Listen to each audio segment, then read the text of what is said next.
Thank you very much, Honourable Prime Minister Modi, colleagues, ministerial colleagues, dear friends, Premier Mo, CEOs of the business community. I'm going to say a few formal words, but I want to respond a bit to the very good guidance for the CEOs, because that's the spirit of this forum. The first is I want to reiterate my deep personal appreciation to you, Prime Minister, for your hospitality, your leadership, your engagement, and your example. And I give the point, we were talking about this earlier today, the importance, and I'm picking up at the end of your remarks, which is it is very important in steering governments and countries to have agreements such as we have today, MOUs, letters of intent, intentions to have the CEPA Accord signed by the end of this year. That's absolutely important. What is even more important is the execution following those agreements and making sure that they're implemented, and then, of course, that stakeholders in the private sector, in philanthropy, third sectors, researchers, our universities can move forward.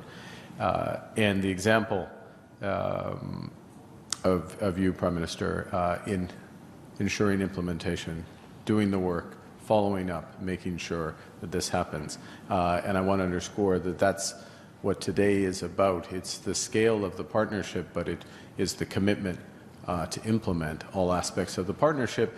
And because of those of you in the room who you represent, and those of you not in the room, in the business sector, other stakeholders, large and small, to have the enthusiasm and the direction from this partnership. Much more will be done.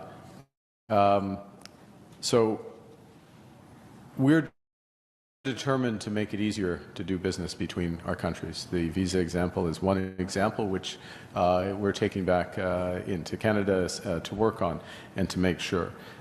We're committed to more than double our trade by 2030, but our ambition stretches well beyond that.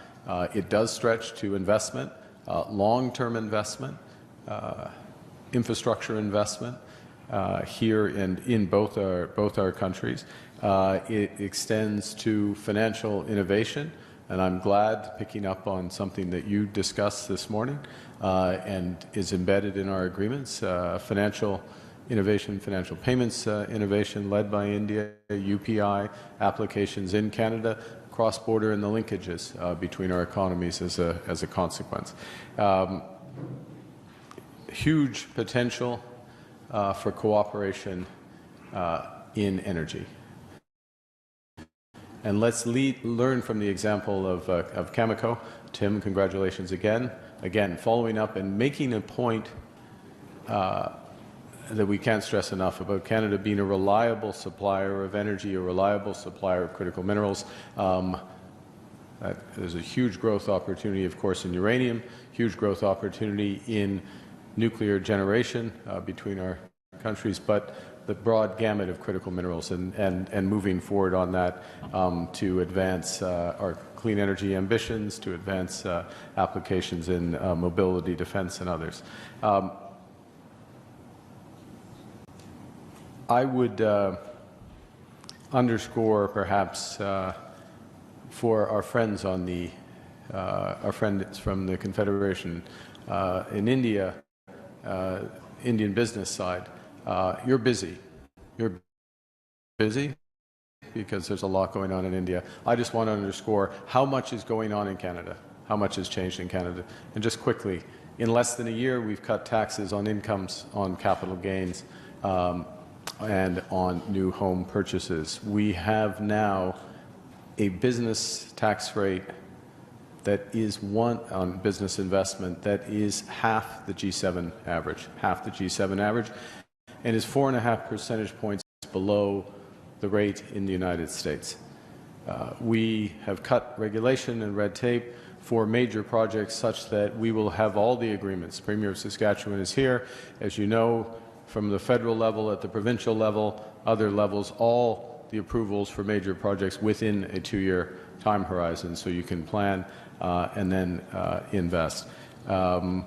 We have the strongest balance sheet in the G7, and we will use it effectively and judiciously and prudently, I say, in the presence of the Minister of Finance. And even before our CEPA is finished, we have free trade agreements with 51 nations covering 1.5 billion people around the world. So don't think of us as 41 million consumers, think of us as access to that.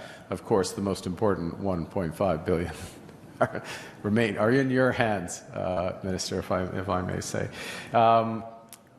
So an energy superpower, a technology superpower, in the presence of our Minister of Defense, a country determined to protect our citizens, to work with our allies. That translates into $500 billion of defense-related investment over the course of the next decade with our partners. And you referenced a number of the areas which include aerospace. It does include other aspects of AI, cyber. The Prime Minister and I discussed this. AI, cyber, space as well.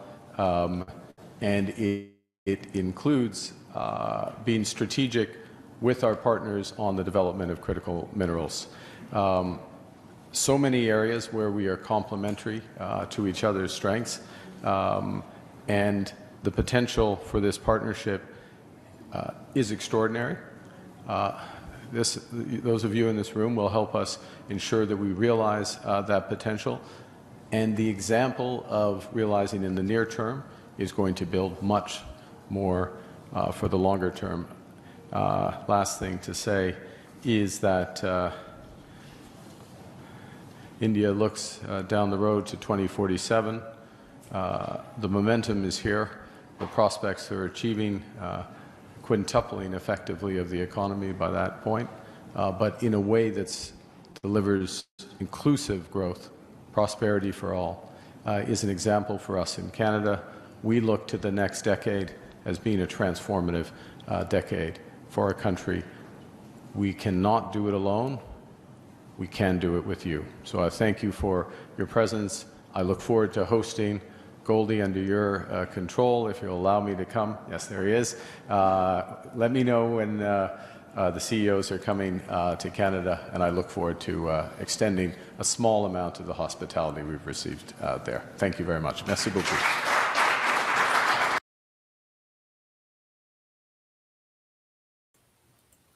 All right, so there you have it. Don't forget to leave your comments.